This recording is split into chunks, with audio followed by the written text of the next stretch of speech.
Hello again.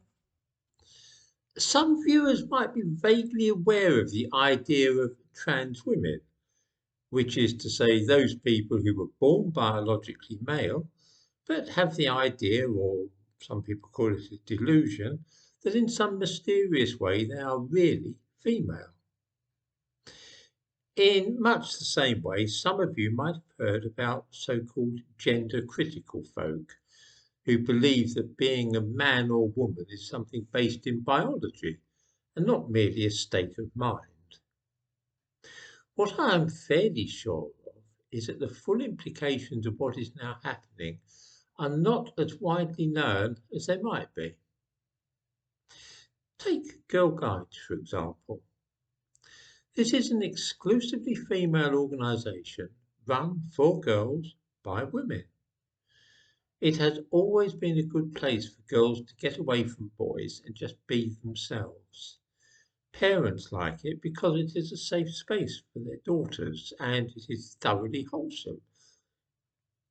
Girls go away on camp, they hike and do all sorts of other things and only mix with other girls.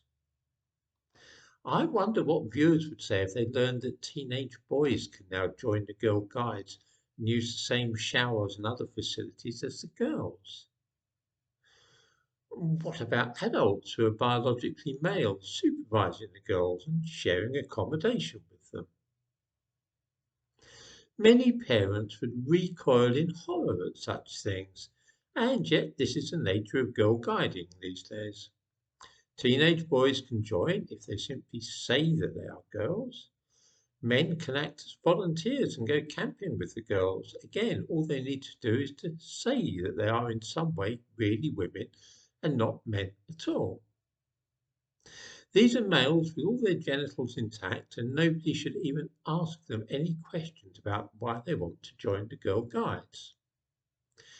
In the description to this video, I give a link to the Girl Guides policy on this matter. Let me give a couple of quotations. Some girl guiding roles are only held by women, such as unit leader. These roles are open to all women, including trans women, and non-binary members who are recorded as female at birth who can make the girl guiding promise. When inquiring about volunteering with girl guiding, all new volunteers will be asked simple personal information questions by our online membership system. You should not ask if a volunteer is trans, and it may be unlawful to do so. So we can't even ask if that person applying to be a guider is really a woman or not. It's probably illegal to do so. How did we get to such a position? This is largely due to what is known as self-identification, in which any man can declare that he is a woman and vice versa. No medical treatment necessary, no surgery. Biologically normal males can simply self-identify as women and, hey presto, you can't even ask about the matter, even if they are going to be supervising your 12-year-old daughter in communal showers. Scotland is leading the way in this field, and it has resulted in some very strange situations arising. One thing which most of us, men or women, have noticed is that men have a way of taking over if they find themselves in a group where most of the individuals are women. I have no idea why this should be the case, but we all know that it is. If men are associated with a group consisting largely of women, they will want to run it and be in control. We saw this when men began to move into nursing, which at one time was an exclusively female occupation. Once men began becoming nurses, they soon worked their way to the top of the profession and were only really happy when they were in positions of power and control. It's just what men do. The same thing happens when they decide that they are women. They want to take over. Consider the case of the Rape Crisis Centre in the Scottish capital of Edinburgh. The CEO of this place is somebody who is biologically male and has no gender recognition certificate, never had any surgery or anything.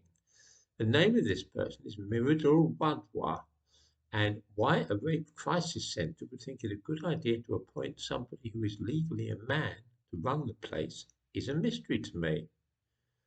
Except, of course, that this person self identifies as female and has therefore been put in charge of the Rape Crisis Centre. Um, Mirador Wadwa is very fierce about what um, are described as bigots and says that those rape victims who are bigots might have to have therapy to help them overcome their delusions that there are such things as men and women.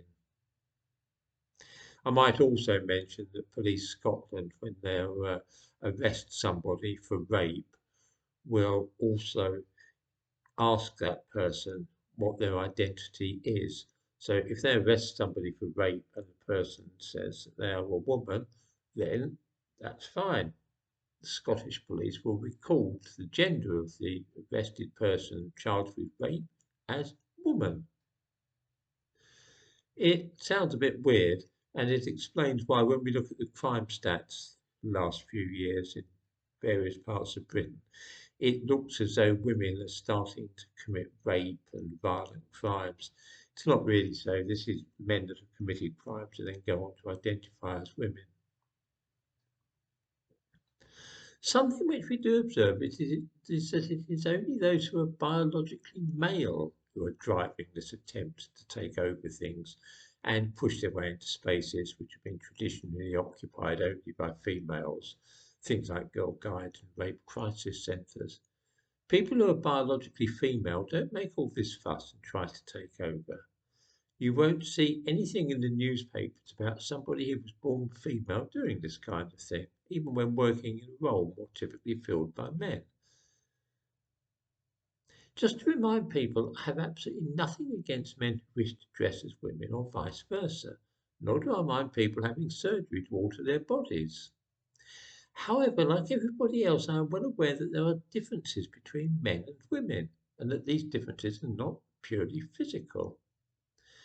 Anybody suggesting such a basic fact now is likely to get into hot water pretty fast, even when they're as famous as J.K. Rowling.